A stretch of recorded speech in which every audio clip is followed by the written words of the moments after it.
La Sainterie de Vendeuvre, suite. Les statues vedettes, suite. Jeanne d'Arc. La statue de Jeanne d'Arc fait elle aussi partie des modèles les plus commercialisés par la Sainterie, qui en a proposé deux types. Celui-ci est le plus ancien, datant de 1876-1877, et celui qui a connu le plus large succès.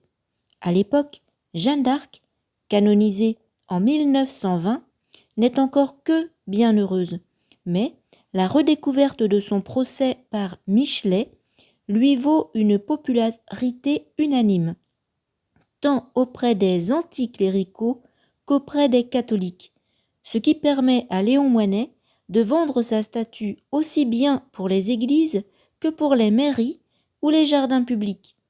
La statue de Jeanne d'Arc, présente en permanence à la cathédrale, a été acquise chez un statuaire concurrent. Saint-Joseph. Parmi les autres modèles phares se retrouvent les saints les plus populaires du XIXe siècle.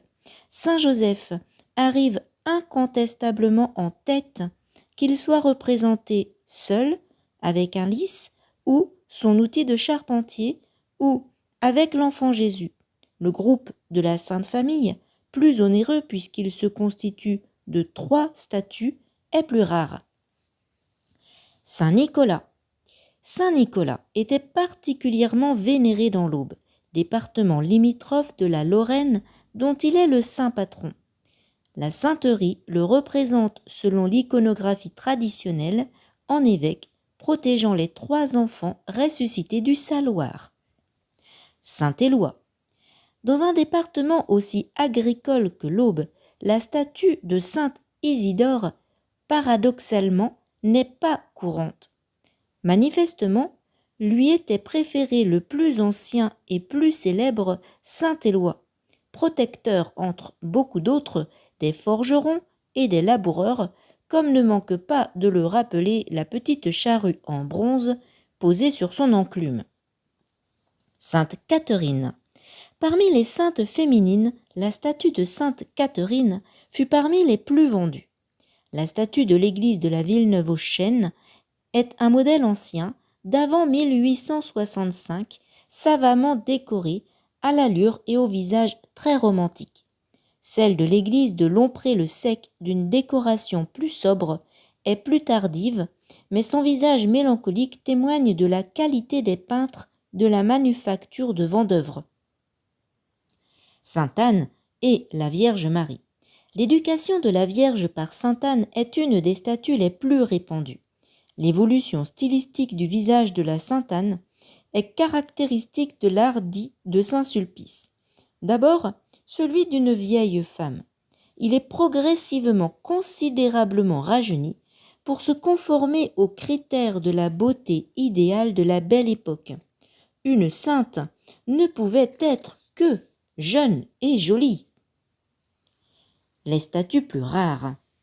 La statue de Sainte Cécile, avec ses vêtements d'allure médiévale et son orgue portatif, illustre parfaitement la mode néo-gothique en vogue au XIXe siècle. La statue de Sainte Véronique, habituellement davantage associée à la dévotion du chemin de croix, fait figure de curiosité, et cet exemplaire est le seul répertorié. Il en est de même de la Sainte Mathie, sainte locale, patronne de Troyes, qui a vraisemblablement fait l'objet d'une commande particulière et a été élaborée à partir du modèle de Sainte Reine. Le bienheureux géant de Gand est une autre figure locale, un ermite s'étant distingué par des prophéties pendant la guerre de Cent Ans. Sa statue en terre cuite, attribuée au sculpteur Ernest Benz, a été commandée pour la cathédrale à la maison Nicot par Laurent Monnier, évêque de Troyes, de 1907 à 1927. Le Saint-Martin équestre est une œuvre chargée d'histoire.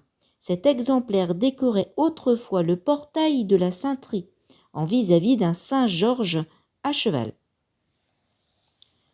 19e siècle religieux et statue de la Sainterie de Vendeuvre-sur-Barse. Le XIXe siècle est une période particulièrement dense et compliquée, tant sur le plan politique que religieux. Alors, pourquoi, dans cette période, cette profusion de statues de la sainterie de Vendeuvre en France et dans le monde entier? Reconstruction religieuse. L'Église de la Restauration se propose de rechristianiser les masses populaires dont la pratique avait été ébranlée dans les années de la Révolution. On porte une grande attention au recrutement du clergé en organisant les grands séminaires et en multipliant les petits séminaires qui échappent à la tutelle de l'État. Les ordinations annuelles de prêtres, qui n'avaient pas dépassé 500 sous l'Empire, atteignent en 1829 le nombre record de 2357. On peut donc multiplier les paroisses, surtout dans le monde rural. En un demi-siècle, 5000 paroisses nouvelles s'ajoutent aux 27 000 de 1825. Jean-Marie Vianney, 1786-1859, curé d'Ars, donne l'humble fonction de desservant rural, un rayonnement jamais atteint jusqu'alors. Des centaines de congrégations. Les congrégations fournissent à l'Église un personnel extrêmement efficace. Les anciens ordres renaissent peu à peu. Dès 1814, Pie VII a reconstitué les jésuites. Une multitude de congrégations nouvelles d'hommes et de femmes voit le jour de 1815 à 1870. Beaucoup de petits groupes religieux qui s'étaient formés spontanément et souvent clandestinement sous la Révolution se transforment en congrégations sous la Restauration. Le père de Clos Rivière, 1735-1820, et Adélaïde de Cissé avaient renouvelé la forme de la vie religieuse en créant la Société des filles du Cœur de Marie, qui n'imposait aucun signe distinctif extérieur à ses membres pour pouvoir s'adapter au temps de persécution. Mais généralement, toutes les fondations du XIXe siècle se ressemblent. Elles veulent répondre souvent aux besoins locaux, enseignement, service des malades et des pauvres. Les missions lointaines sont une dimension nouvelle pour certaines. Leur spiritualité se réfère aux courants traditionnels, ignatiens, dominicains, franciscains, aux dévotions au Sacré-Cœur et à la Vierge.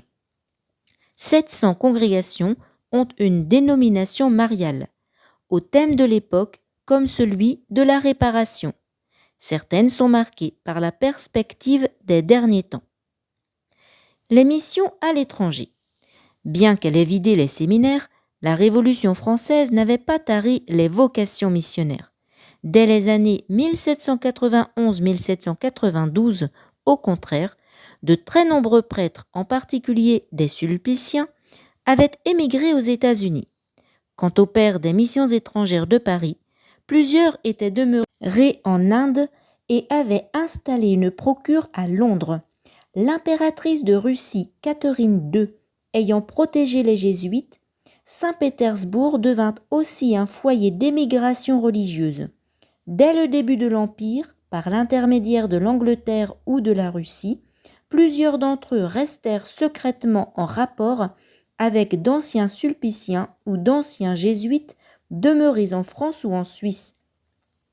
Dès les lendemains du Concordat entre la France et le Saint-Siège, un ancien jésuite, le père Delpuy, fonde aussi à Paris une organisation pieuse, la Congrégation, intéressée par la reprise de contacts épistolaires avec les prêtres français émigrés en Amérique. Après 1814, les nouveaux départs missionnaires sont d'abord ceux de religieuses appelées par les nouveaux évêques français d'Amérique ou des lambeaux de colonies conservés à la France après le traité de Vienne. La mission de ces femmes consiste à fonder de nouvelles œuvres hospitalières et enseignantes destinées soit aux enfants des pionniers en Amérique du Nord, soit à l'encadrement des Noirs destinés à être émancipés. C'est ainsi que les congrégations féminines du Sacré-Cœur, de Saint-Joseph de Cluny, de Saint-Paul de Chartres, s'implantent respectivement en Haute-Louisiane, puis à New York, au Sénégal, en Guyane et à La Réunion. Du côté des hommes, le redémarrage missionnaire est lent, mais bénéficie du véritable engouement pour la cause missionnaire qui fait de la France le principal foyer des missions catholiques. Les jésuites sont rétablis par le Saint-Siège en 1814, mais ils ne reprennent que tardivement en Chine la place qu'ils occupaient avant la dispersion de leur compagnie. Les lazaristes, qui leur avaient difficilement succédé et avaient initialement choisi l'évangélisation des pauvres dans les campagnes, sont victimes d'une vague de persécution qui marque le début du XIXe siècle. Quant au séminaire des missions étrangères de la rue du Bac, il ne rouvre officiellement ses portes qu'en 1815 et le redémarrage des départs en mission se fait lentement. Un prêtre en 1816, 2 en 1817, 2, 4, 6 les années suivantes.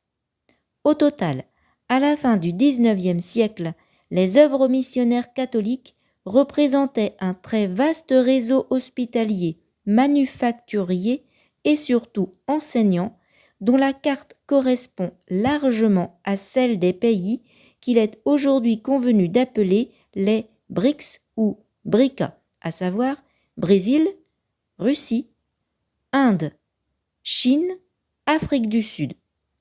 Au total, les implantations missionnaires ont majoritairement suivi le parcours des ingénieurs et des commerçants européens également. Percement des canaux de Suez et de Panama, Bagdad-Ban, concession chinoise. Il n'empêche que des missionnaires explorateurs furent également pionniers, tels les Oblats de Marie Immaculée dans le Nord Mackenzie ou à Ceylan. Grande nouveauté du XIXe siècle, des ordres féminins à orientation plus ou moins missionnaire sont également créés. Comme pour les hommes, la France est largement en tête. Sur quelques 200 congrégations créées entre 1814 et 1924, 59 le sont en France, 26 aux États-Unis, 18 en Italie, 17 en Allemagne, 16 au Canada, 15 en Hollande et 11 en Belgique. Au sommet de l'Église, l'élan missionnaire du XIXe siècle se concrétise par l'accession à la papauté d'un ancien préfet de la propagande, Grégoire XVI.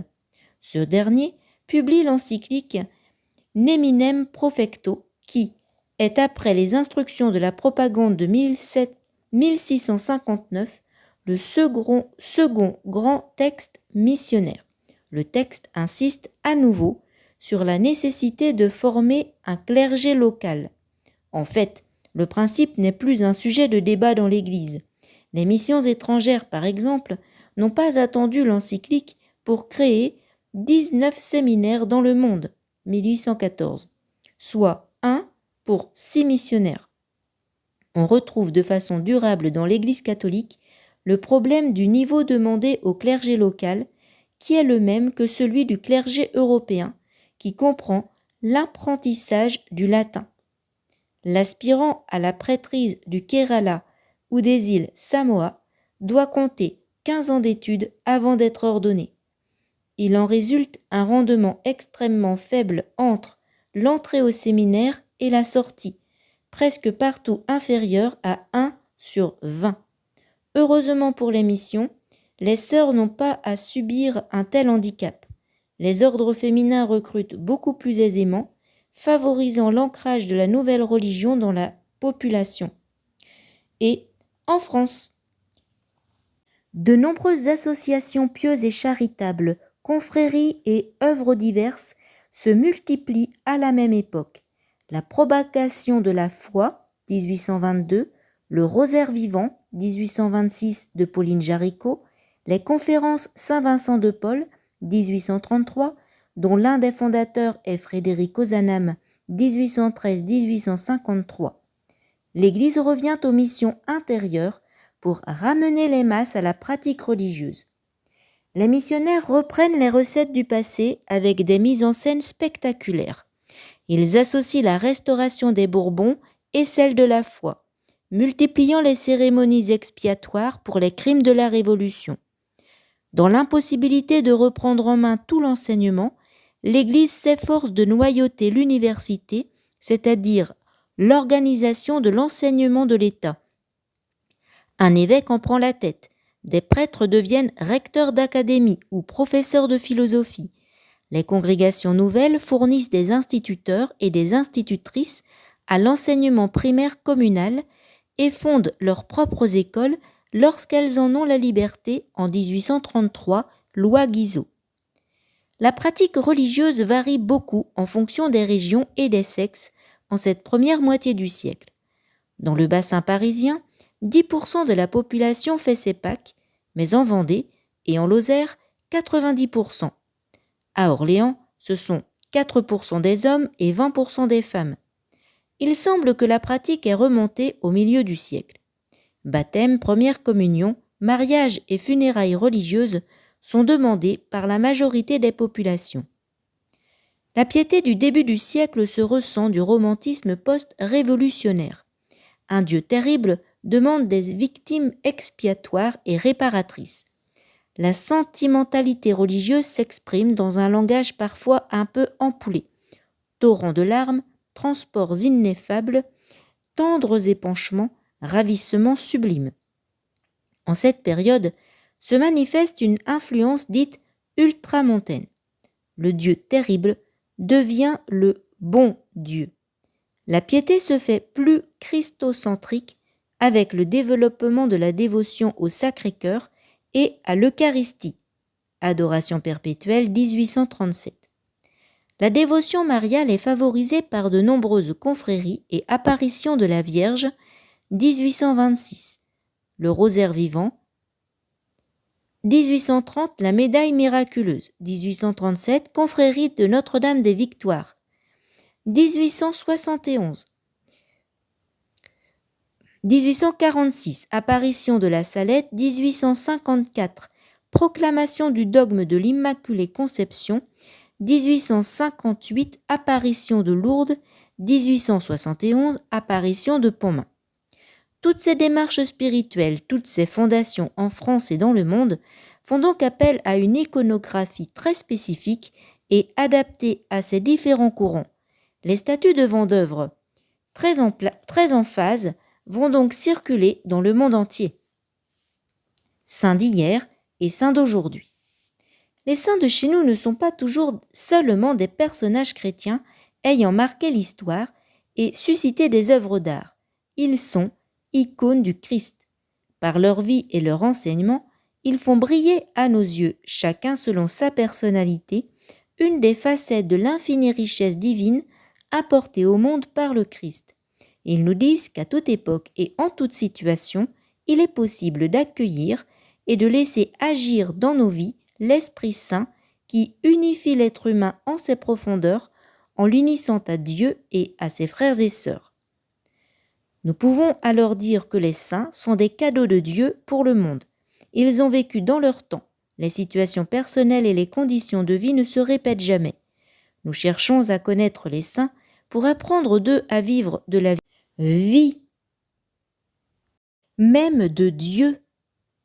En portant attention à leur vie et à leurs œuvres, à leur enseignement, nous entrons en communion humaine avec eux par le Christ, en qui nous les croyons vivants.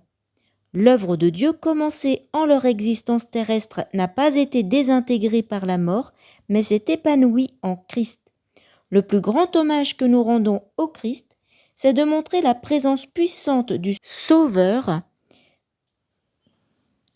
par les fruits de la foi, de l'espérance et de la charité chez des hommes et des femmes qui nous ressemblent tant et qui ont suivi le Christ dans la diversité des vocations. Nous sommes tous saints, puisque saint cela veut dire aimer de Dieu, aimer des hommes, aimant de Dieu, aimant des hommes. La sainteté n'est donc pas destinée à une élite, auréolée ou non. Nous y sommes tous destinés et c'est une tâche aisée, disait Mère Teresa, car en apprenant à aimer, nous apprenons à être saints. Mais, poursuit-elle, on ne peut pas se décider à être saint sans qu'il en coûte beaucoup de renonciation, de tentation, de combat, de sacrifice. La sainteté n'a rien à voir avec les chemins impraticables. Sainteté ne rime pas avec difficulté. On n'est pas plus saint parce qu'on se heurte à des obstacles plus nombreux et plus exceptionnels ou parce qu'on réalise des exploits étonnants. La sainteté n'est pas l'affaire d'une élite de perfection. Elle est une façon quotidienne de vivre. Elle est la voie ouverte à tous. Elle est la voie naturelle pour tout croyant. La sainteté consiste à entrer en évangile comme on entre dans un pays, ou plutôt, elle consiste à laisser l'évangile accéder à l'intérieur de nous. Les saints ne sont pas des héros qui survolent l'humanité, ni des stars qui brillent plus qu'elles n'éclairent, mais des hommes et des femmes comme nous, qui nous aident à entrer dans cette ardente amitié qu'ils ont pour le Christ. Ils nous font retrouver la joie d'être aimés de Dieu. Il s'agit beaucoup plus de descendre dans nos faiblesses et nos pauvretés que de monter vers Dieu par nos mérites et nos vertus. L'échelle de la perfection est à l'envers. Elle devient l'échelle de l'imperfection, où les derniers seront les premiers, car qui s'abaisse sera élevé. Il ne nous est pas demandé de faire beaucoup de choses, mais d'enlever en nous ce qui empêche l'amour de tout envahir. Ce ne sont pas nos œuvres qui importent, mais l'amour que nous mettons en les accomplissant. La sainteté n'est pas une décoration pour service rendu, elle est une grâce donnée même aux sans grade. Elle ne rime pas nécessairement avec équilibre humain et perfection morale. Elle n'est pas un sport où triomphe les plus forts, mais une histoire sacrée où les humbles et les petits sont comblés par la miséricorde de Dieu. Elle révèle ce que nous sommes, des enfants bien-aimés. Les saints sont de tous les temps et de tous les lieux, de tous les états de vie et de tous les âges. Ils ont partagé les mêmes combats et les mêmes préoccupations que nous, les mêmes espérances et déceptions, la même aventure de la liberté et de la vérité. Ils nous aident à libérer le saint qui se cache en nous. Les saints sont les prophètes de la terre à venir. À travers leurs actes et leurs paroles, on distingue déjà les traits de ce qui vient. Grâce à eux, on ne désespère pas, puisque on voit les contours de la terre nouvelle inaugurée par le Christ. Les saints nous permettent de mettre en œuvre cette conviction. Quand il y a un déjà, il peut y avoir un encore. À nous de le transformer, avec l'aide de nos frères et avec l'aide de Dieu, en un toujours. Voilà que nous sommes tous des saints, c'est-à-dire des appelés au travail selon l'Évangile, tous appelés à l'amour et à la beauté des enfants de Dieu. Ce qui manque le plus aujourd'hui, ce sont des hommes et des femmes qui fixent les béatitudes dans leur comportement habituel, dans leur ordinaire. Des hommes et des femmes qui n'envisagent pas possession sans partage avec les pauvres. Des hommes et des femmes qui refusent la force et fondent sur la douceur leurs actions et leurs relations. Des hommes et des femmes qui, avec compassion, demeurent aux côtés des affligés. Des hommes et des femmes qui s'engagent avec d'autres dans le combat contre la misère. Des hommes et des femmes qui fabriquent la paix par leur obstination à dialoguer par-delà les conflits. Des hommes et des femmes qui risquent des coups quand il est question de l'autre à défendre et à respecter. Des hommes et des femmes qui trouvent leur joie dans le bonheur qu'ils mettent au monde. Saint Isidore et Saint Éloi, l'agriculture. Tous les deux saints patrons des agriculteurs. Leurs dévotions sont particulièrement présentes dans les églises de la campagne auboise. Il n'est pas rare de trouver une image ou statue de l'un de ces saints. On les priait tout au long de l'année pour qu'ils protègent les ouvriers et les récoltes. Des processions sont faites lors de leurs fêtes, le 1er décembre pour Saint Éloi et le 4 avril pour Saint Isidore. Sainte Catherine, Saint Nicolas et Sainte Anne, l'éducation. L'éducation des enfants est l'un des axes les plus marquants du XIXe siècle.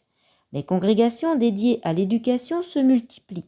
Sainte Catherine, Saint Nicolas et Sainte Anne sont tous les trois considérés comme les saints patrons des enfants et des écoliers. À plusieurs reprises, Saint Nicolas a sauvé des enfants de la mort et en a même ressuscité 3. Sainte Catherine est une jeune fille très instruite qui a converti des philosophes au christianisme. Martyre très jeune, car elle refuse de renier sa foi, elle est ainsi devenue la sainte patronne des jeunes filles et des philosophes. Sainte Anne a un parcours différent. C'est la mère de la Vierge Marie, la grand-mère de Jésus. Elle est majoritairement représentée, comme ici, en train d'instruire sa fille. Pour les Juifs, religion à laquelle Sainte Anne appartenait, l'instruction et la connaissance des textes sacrés est très importante.